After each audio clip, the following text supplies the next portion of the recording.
Verstappen makes a huge statement about his future. Hamilton is in big trouble with Ferrari, and all the latest F1 news. What if I told you that one of the most dramatic championship battles in Formula One history might have been decided by corruption? And now, 17 years later, the driver who lost that title is taking his fight to court for an absolutely staggering $82 million. This is the Felipe Massa story that could change everything we thought we knew about the 2008 season. Picture this. It's November 2008, the final race of the Formula One season, and Felipe Massa is racing at his home circuit in Brazil. The Ferrari driver needs to win to claim his first world championship. He does exactly that, crossing the finish line in first place while the crowd erupts around him. For a brief, glorious moment, Felipe Massa believes he's the world champion. But then reality hits like a sledgehammer. Lewis Hamilton, driving for McLaren, manages to overtake Timo Glock on the very last corner of the very last lap, securing the 5th place he needs to win the championship by just 1 point. One single point that would haunt Massa for the rest of his career. But here's where this story takes a turn that nobody saw coming. What if that championship wasn't lost on skill or luck, but because of deliberate manipulation that the sport's own leaders knew about but chose to cover up? What if the most heartbreaking defeat in Formula One history was actually the result of fraud? Let's rewind to just a few weeks before that Brazilian heartbreak. The Singapore Grand Prix, a night race under the lights where everything seemed to go wrong for Massa. He was leading the race, looking strong for another crucial victory in his championship fight, when suddenly Nelson Piquet Jr. crashed his Renault into the barriers. The safety car came out, strategies got scrambled, and Massa's race fell apart. He finished 13th, a disaster that cost him precious points in his battle with Hamilton. At the time, everyone accepted it as just another racing incident. Cars crash, that's part of the instead sport. But what the world didn't know was that this wasn't an accident at all. This was Crashgate, one of the most shocking scandals in motorsport history. Nelson Piquet Jr. had been instructed by his own team, Renault, to deliberately crash his car to help his teammate Fernando Alonso win the race. It was race fixing on an unprecedented scale, and it directly impacted the championship fight between Massa and Hamilton. Now you might be thinking, surely when this scandal came to light, something was done to correct the championship results. After all, if Massa had finished where he was supposed to in Singapore without the artificial intervention, those points could have been enough to swing the entire championship in his favor. But here's the kicker. The sports authorities knew about this during the 2008 season itself, and they chose to do absolutely nothing about it.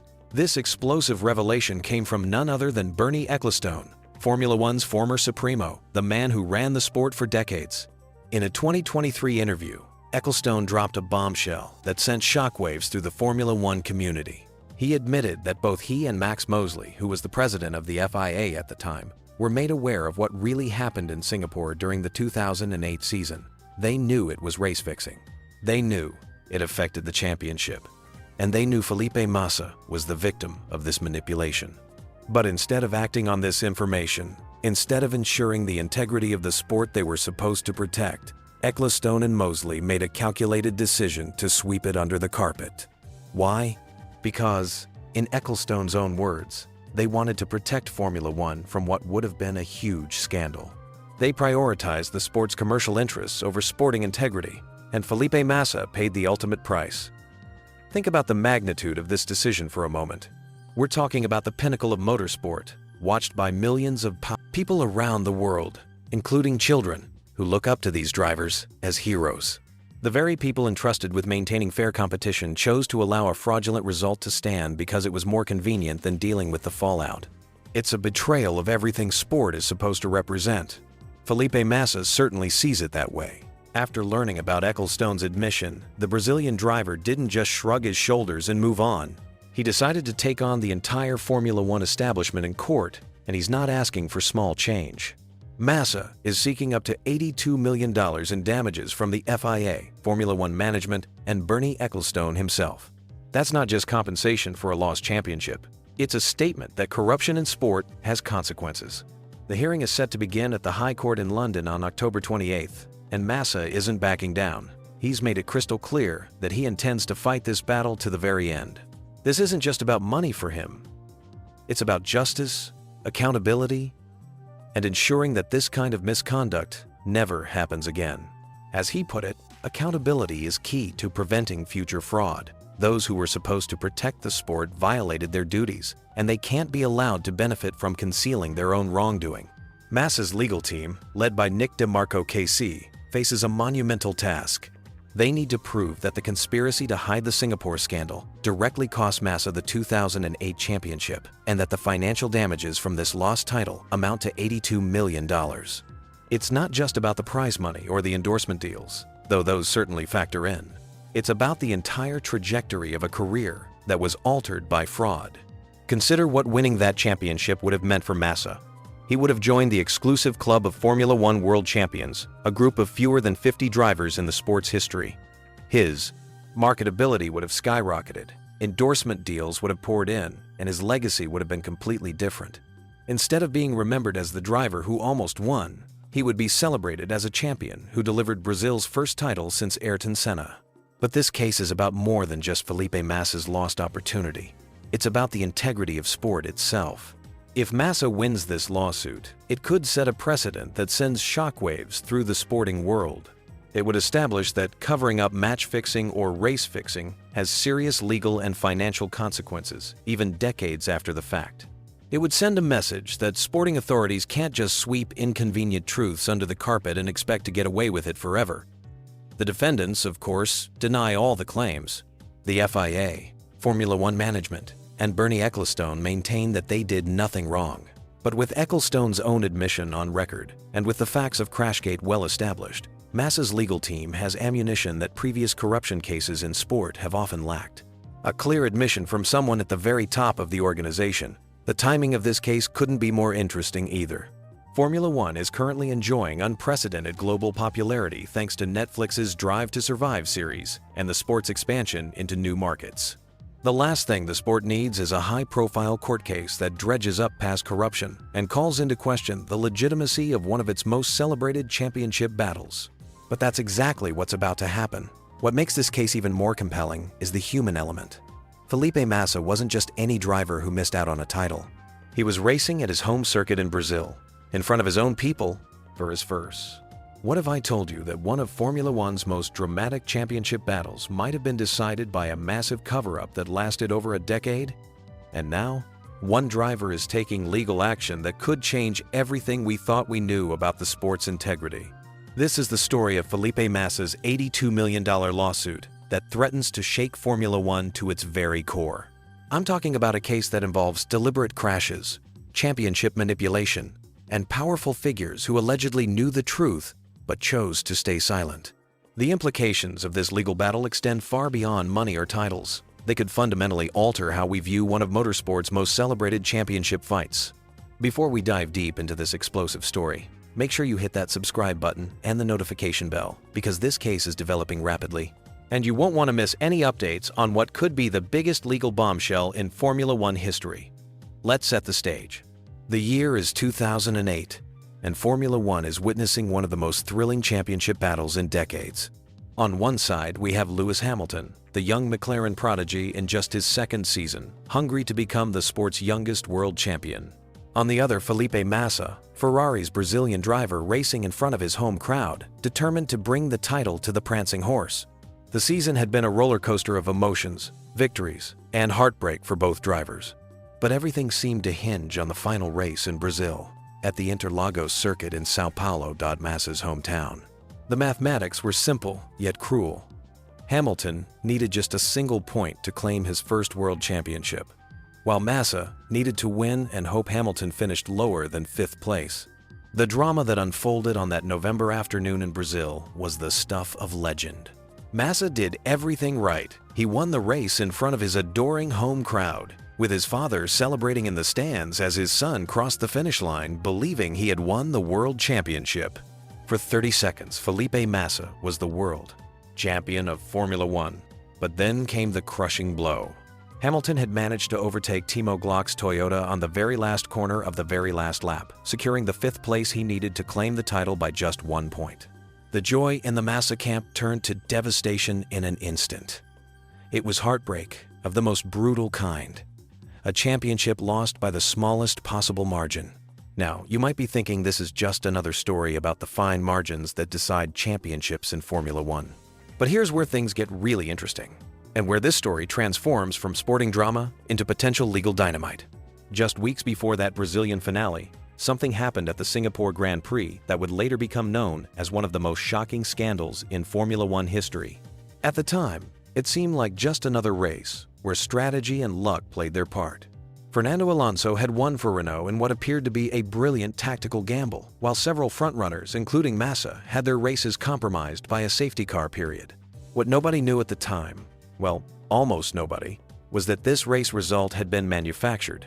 The safety car that changed everything had been triggered by Nelson Piquet Jr. deliberately crashing his Renault car on the instructions of his own team. This wasn't a racing incident or a moment of driver error. This was a premeditated act designed to help Alonso win the race.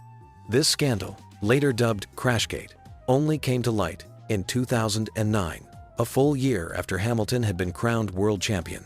When the truth emerged, the racing world was stunned. Renault was given a suspended ban, key figures were banned from the sport, and the integrity of Formula One was called into serious question. But here's the bombshell that has led to the current legal battle. In 2023, former Formula One Supremo Bernie Ecklestone made a stunning admission during an interview. He revealed that both he and Max Mosley, who was the president of the FIA at the time, had actually known about the Singapore race manipulation during the 2008 season itself, before the championship was decided. Think about the implications of this revelation for a moment. If the sport's most powerful figures knew that Singapore had been manipulated, they also knew that Massa had been unfairly denied crucial points that could have changed the championship outcome. Yet they chose to remain silent, apparently to protect Formula One from what Ecklestone called a huge scandal. Massa had finished 13th in Singapore, a result that cost him valuable points in his title fight with Hamilton. Had the manipulation been exposed at the time, the race result might have been nullified or altered, potentially giving Massa the points he needed to become world champion. Instead, he went into the final race in Brazil, needing everything to fall perfectly into place, which it almost did, but ultimately didn't. This is where Massa's legal case finds its foundation. He argues that the sport's governing bodies had a duty to ensure fair competition and to take action when they became aware of race manipulation. By failing to act on their knowledge of the Singapore scandal, he claims they denied him a fair shot at the championship he had legitimately earned on track. The legal ramifications extend far beyond just Massa's personal situation. This case raises fundamental questions about the governance of Formula One and the responsibilities of those entrusted with protecting the sport's integrity. If successful, it could set a precedent that significantly changes how Formula One handles future controversies and scandals. Massa is seeking $82 million in damages, a figure that represents not just the financial losses from missing out on a world championship, but also the broader impact on his career and legacy. A world championship transforms a driver's status in the sport, opening doors to better contracts, endorsement deals, and opportunities that extend far beyond their racing career. The defendants in this case, the FIA, Formula One management, and Bernie Ecklestone, all deny the claims. They argue that even if they had knowledge of the Singapore manipulation, the appropriate legal procedures were followed when the scandal was eventually exposed. They also contend that changing historical race results based on subsequent revelations would create dangerous precedents that could undermine the sport's stability. But Massa and his legal team, led by Nick DeMarco KC, are not backing down. They argue that accountability is essential to prevent future fraud and that those entrusted with protecting the sport cannot be allowed to benefit from concealing their own misconduct. The case is particularly significant because it involves not just sporting integrity, but also the broader question of duty and responsibility in professional sports governance. The timing of this legal battle is also crucial for Formula One's current landscape. The sport has never been more popular, with a global audience that includes millions of new fans attracted by the drama and personalities of modern Formula One. The outcome of this case could either reinforce confidence in the sport's integrity or raise serious questions about past and present governance. For Lewis Hamilton, this case puts his first world championship under an uncomfortable spotlight. While he had no involvement in any wrongdoing and raced fairly throughout the season, the suggestion that external manipulation may have influenced the title fight inevitably raises questions about the legitimacy of his victory. It's a situation that no champion would want to face. especially given Hamilton's subsequent achievements in the sport. The broader Formula One community is watching this case with intense interest. Team principals, drivers, and fans are all aware that the outcome could have far-reaching implications for how the sport handles disputes and ensures fair competition. The precedent set by this case could influence Formula One's approach to governance for years to come. As we approach the October hearing date, the stakes couldn't be higher. This isn't just about financial compensation or even about changing historical records, NDN. It's about establishing principles of accountability and transparency that could reshape Formula One's governance structure. The case forces the sport to confront uncomfortable questions about what happens when those in power fail to act on knowledge that could change championship outcomes. The Brazilian motorsport community has rallied behind Massa's cause, viewing this as not just a personal battle, but a fight for the integrity of their sport. Massa has emphasized that his pursuit of justice is not just for himself, but for motorsport in Brazil and for the sport as a whole. He sees this as a watershed moment that could prevent similar situations from occurring in the future. What makes this case particularly compelling is how it highlights the complex relationship between sporting competition and commercial interests in modern Formula One. The tension between protecting the sport's image and ensuring fair competition is at the heart of Massa's argument, and the resolution of this case could establish important precedents for how these competing interests are balanced. As the legal proceedings unfold, one thing is certain: this case will have consequences that extend far beyond the courtroom. Whether Massa succeeds or fails in his legal challenge, the questions raised about governance, accountability, and integrity in Formula One will continue to resonate throughout the sport. The outcome of this $82 million lawsuit could mark a turning point in Formula One's history, establishing new standards for transparency and accountability that will influence the sport for generations to come. For Felipe Massa, it represents a final chance to achieve what he sees as justice for one of the sport's most controversial championship decisions.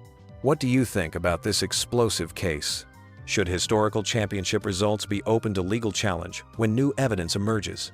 Let me know your thoughts in the comments below, and don't forget to subscribe for more updates on this developing story that could change Formula One forever. Max Verstappen just dropped a bombshell announcement that has the racing world buzzing, and you're not going to believe what he's planning to do this weekend.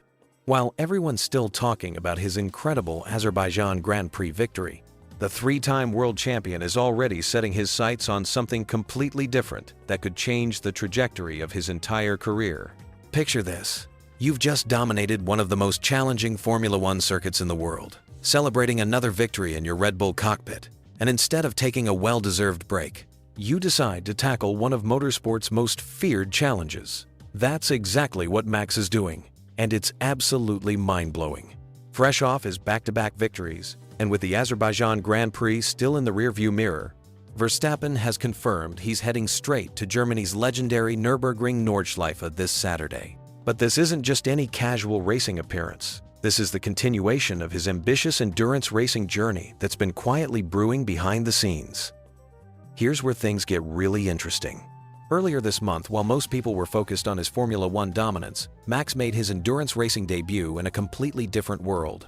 He jumped behind the wheel of a specially modified Porsche GT4 Cayman, competing in the CUP3 category at the very same Nürburgring track he's returning to this weekend. The results from that debut were nothing short of spectacular. We're talking about a performance that left seasoned endurance racers scratching their heads in amazement. Max didn't just participate, he absolutely demolished the competition by lapping an incredible 25 seconds faster than the next identical car in his class. 25 seconds. That's an eternity in racing terms, and proves that his skills translate perfectly beyond the Formula One paddock. But here's the kicker. He and his teammate Chris Lulam finished 7th overall in that 4-hour endurance race, which might sound modest until you realize this was Max's very first attempt at this completely different style of racing. More importantly, he successfully earned his Permit A license, which opens doors to even bigger endurance racing opportunities.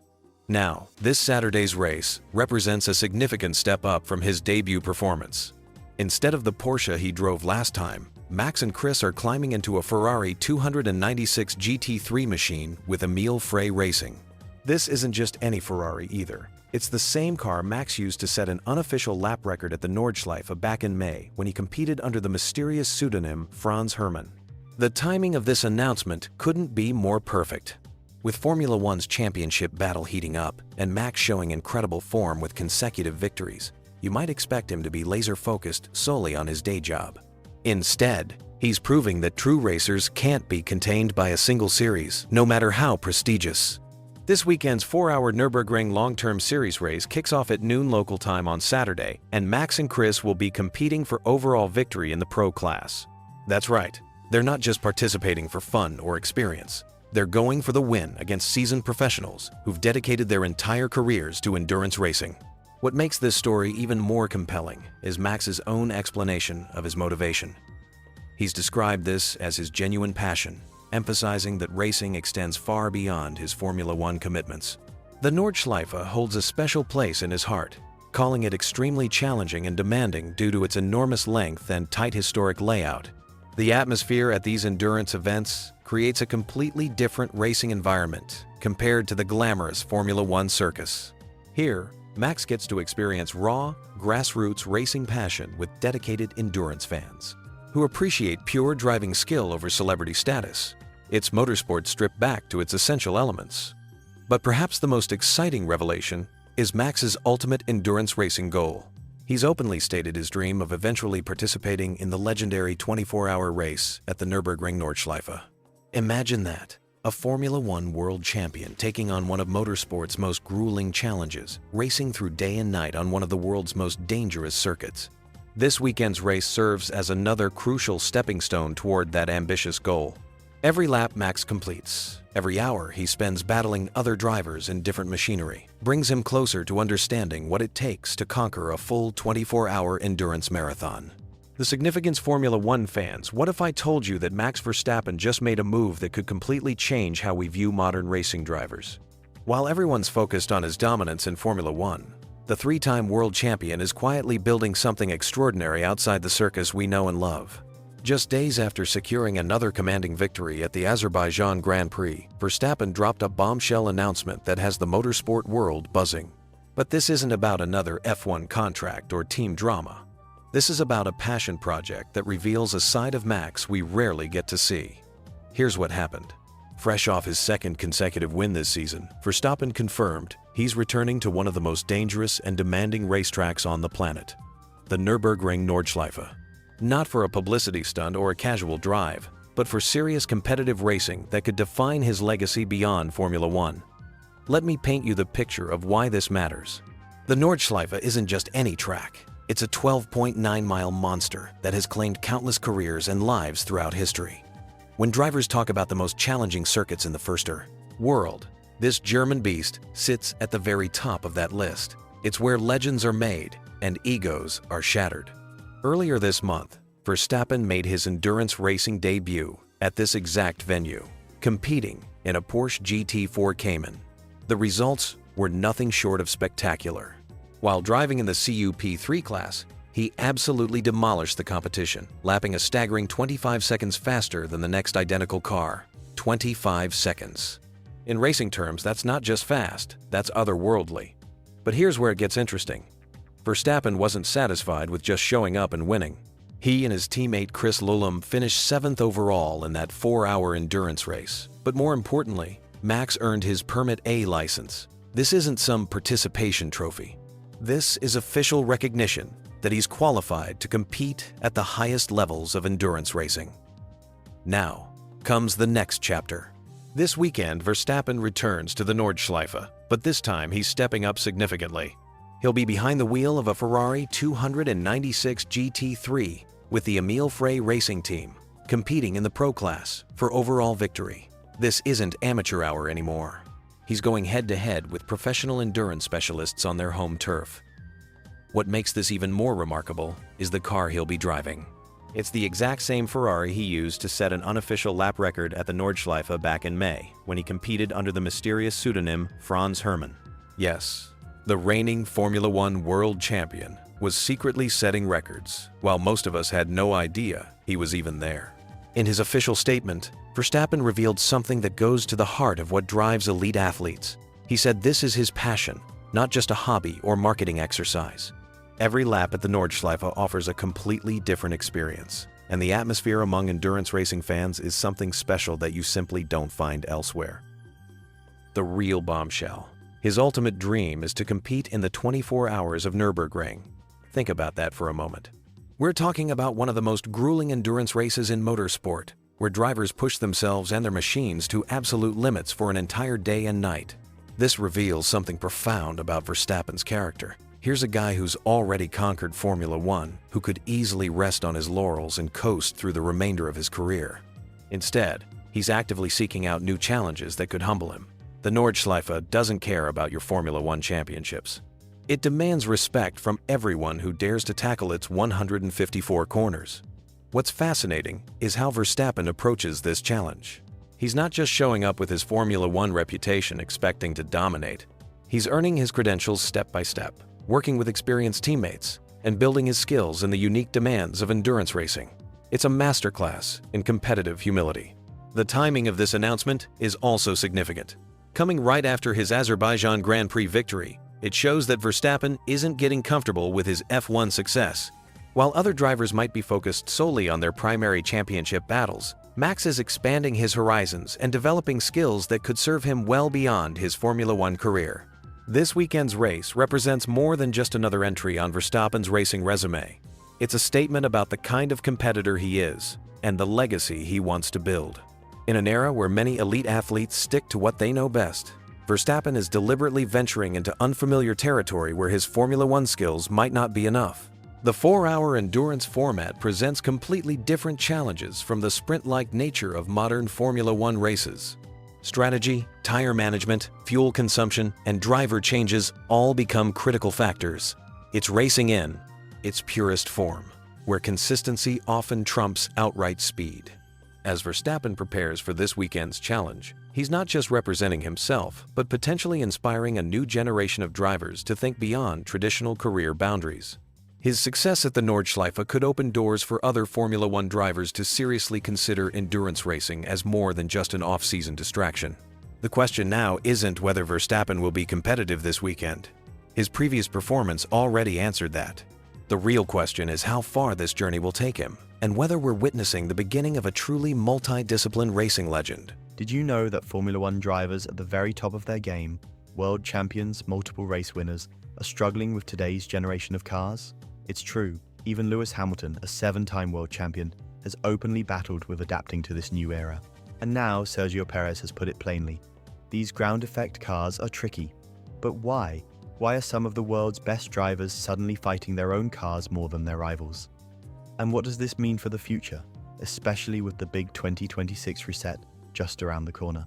Stay with me, because today we're diving into a fascinating story that connects driver psychology, technical regulation changes, and the very core of what makes a champion shine. Let's start with the basics. In 2022, Formula One introduced a massive regulation overhaul. The goal was to bring cars closer together, reduce dirty air, and allow more overtaking. The solution? Ground effect aerodynamics. Instead of relying on huge wings, these cars are designed to suck themselves into the track with underfloor tunnels. On paper, it sounded like a perfect way to make racing more exciting. But here's the twist. Driving them is anything but simple. Sergio Perez recently admitted that these machines are some of the trickiest cars he's ever handled. He's not alone. Drivers across the grid have talked about unpredictable handling, stiff suspensions, and a car that can feel like it's fighting you through every corner. And when even Lewis Hamilton, arguably the most naturally talented driver of his generation, struggles to adapt, you know the challenge is real. So what's going on with Hamilton? Sky F1 analyst Anthony Davidson put it in a striking way. He said that when ground effect cars arrived, Hamilton lost that natural feeling he had always relied on. Think about that. A driver who spent over a decade mastering cars that responded instantly to his inputs suddenly found himself in a machine that didn't give the same feedback. It's like being a concert pianist, and one day the keys on your piano don't quite respond the way you expect. You can still play, but that effortless magic, that connection between your instincts and the instrument, is gone. And when you're fighting for tenths of a second, that missing connection can make all the difference. Now let's add another layer. Perez himself knows how demanding it is. Driving for Red Bull, a team that's built arguably the fastest ground effect car on the grid, hasn't made it easier. He's openly admitted that these regulations expose weaknesses brutally. Some drivers adapt, others fall behind. But here's where it gets really interesting. Pat Simons, one of Formula One's top technical minds and now Cadillac's engineering consultant, believes the 2026 regulations could flip the script again. The sport is planning to move away from the extreme ground effect style and towards something more like the pre-2022 era. In other words, the very traits that made Hamilton and others so successful before, that natural feel, that intuitive driving style, could become powerful again. And that's where psychology comes into play. When rules change, it's not just about engineering, it's about identity. A driver like Hamilton has built his career on feeling one with the car, on trusting his instincts in those split-second battles. When that bond is broken, it creates doubt. But give him a new set of rules that restore that bond? Suddenly, you unlock the champion's mindset again. The confidence comes back, the flow state returns, and we might just see a resurgence. That's why Perez's comment about the cars being tricky matters. It's not just an offhand remark, it's a window into how even the best are being tested in ways fans don't always see. Let's pause for a second. Think about what makes Formula One so compelling. Yes, the speed, the noise, the drama, but also the fact that it's constantly evolving. Every regulation change reshuffles the deck. Heroes rise, others fall, and legends are tested all over again. Hamilton dominated in the hybrid era because his style meshed perfectly with the cars. Verstappen has thrived in the ground effect era because his aggressive precision suits the machinery. And in 2026, the reset might once again shuffle who has the upper hand. That's the beauty and the cruelty of Formula One. And here's another psychological twist. Drivers don't like admitting when they're struggling. In a sport built on confidence, any hint of weakness can be magnified. That's why comments like Perez's are rare and revealing. If someone at the sharp end admits the cars are tricky, you can bet almost everyone else feels it too. So when we see Hamilton wrestling with the car, or hear Anthony Davidson explaining that he's lost that natural feeling, it isn't just about lap time, it's about resilience, adaptation, and the mental chess game that runs alongside the engineering arms race. Looking ahead, the 2026 rules aren't just another regulation change, they're a psychological lifeline. They're the chance for drivers who have felt disconnected to rediscover their spark. Imagine the storylines. Hamilton, perhaps in the twilight of his career, finding one last surge of brilliance. Perez, proving he can thrive beyond the Verstappen era. Young talents stepping into a formula that levels the playing field. It's more than just cars on track, it's about redemption, adaptation, and legacy. So what's the takeaway?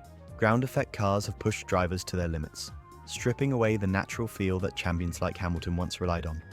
Perez's admission that they're tricky confirms what many suspected. These machines test not only skill, but also adaptability, but change is coming. The 2026 reset could be the great equalizer, giving drivers a fresh canvas to show their artistry once again. And that's what makes Formula One irresistible. Every era rewrites the rules of greatness,